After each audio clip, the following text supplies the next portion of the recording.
자, 여러분. 혹시 성공하려면 무조건 열심히 해야지 이렇게 생각하고 계시지 않나요? 오늘 이 시간에는요, 그 생각에 정면으로 한번 도전해 보려고 합니다.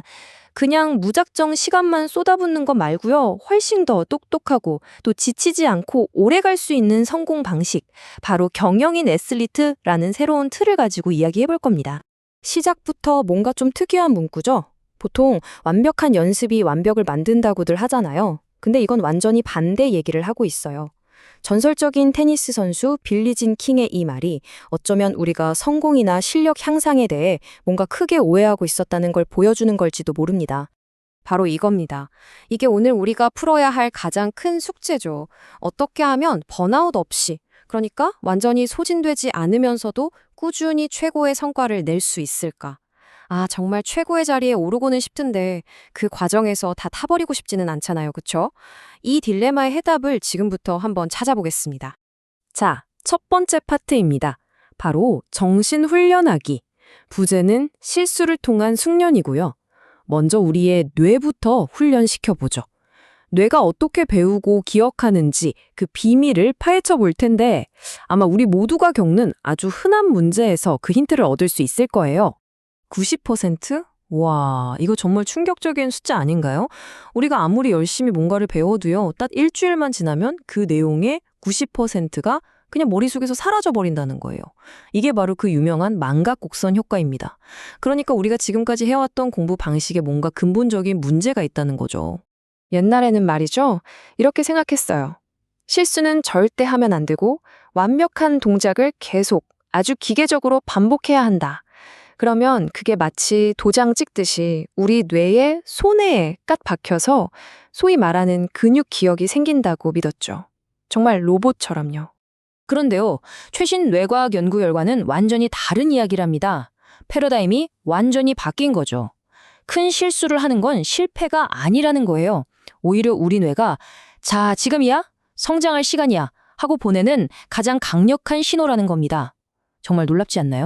자, 이 부분이 정말 재밌습니다. 우리 뇌가 어떻게 실수로부터 배우는지 그 과정을 한번 보시죠.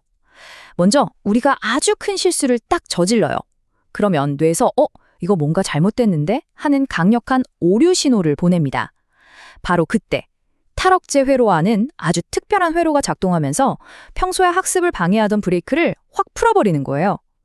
이 짧은 순간이야말로 우리 뇌가 스스로를 업그레이드하는 그야말로 골든타임인 셈이죠.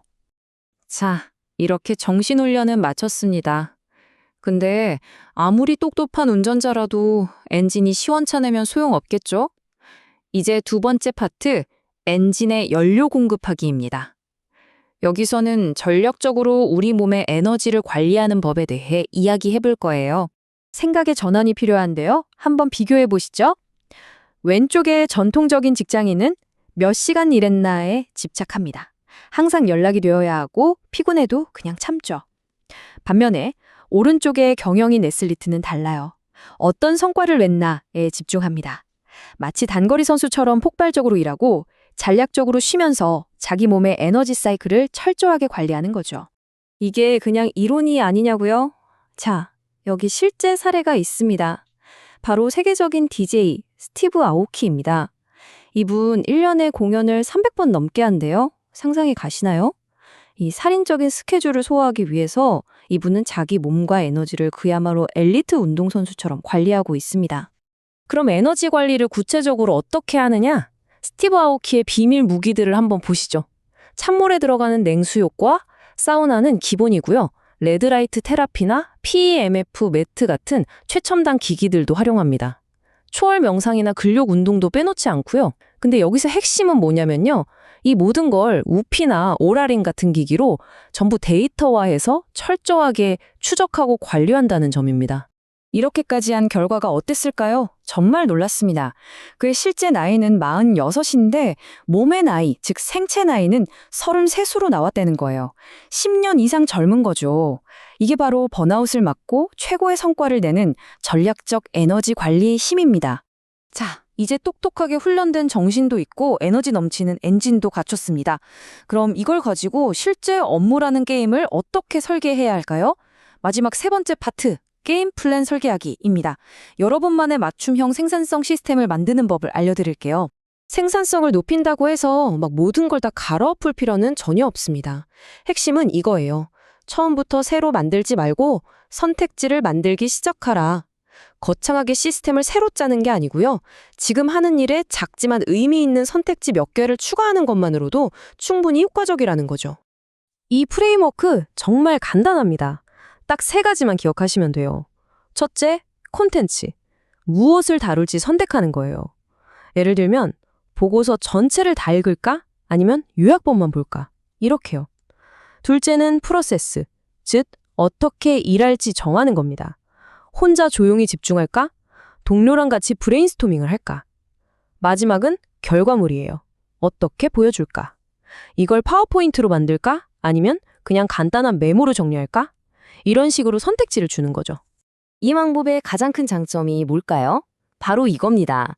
최종 목표는 그대로 두면서 그 목표로 가는 길을 내가 선택할 수 있다는 거예요. 이렇게 스스로에게 선택권을 주면 자연스럽게 일에 대한 주도권이 생기고 훨씬 더 몰입하게 되죠. 효율이 오르는 건 당연하고요. 자, 그럼 오늘 이야기한 내용을 한번 정리해 볼까요? 경영인 애슬리트의 사고방식 3가지입니다. 첫째, 실수를 두려워하지 말고 오히려 그걸 이용해서 똑똑하게 정신을 훈련한다. 둘째, 내 몸을 운동선수처럼 관리해서 에너지를 최상으로 유지한다. 그리고 셋째, 작은 선택들을 통해 나만의 게임 플랜을 설계한다. 이 3가지가 맞물려 돌아갈 때 지치지 않고 최고의 성과를 낼 수 있는 겁니다. 자, 듣기만 하면 아무 소용 없겠죠? 오늘 당장 한번 해볼 수 있는 작은 미션을 드릴게요. 오늘 해야 할 일 중에서 딱 하나만 골라보세요. 그리고 그걸 처리하는 방식을 의식적으로 한번 바꿔보는 겁니다. 컨텐츠든 프로세스든 결과물이든 뭐든 좋아요. 딱 하나만요.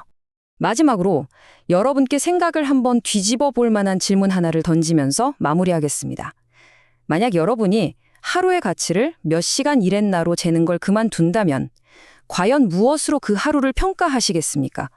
여러분만의 답을 한번 찾아보시기 바랍니다.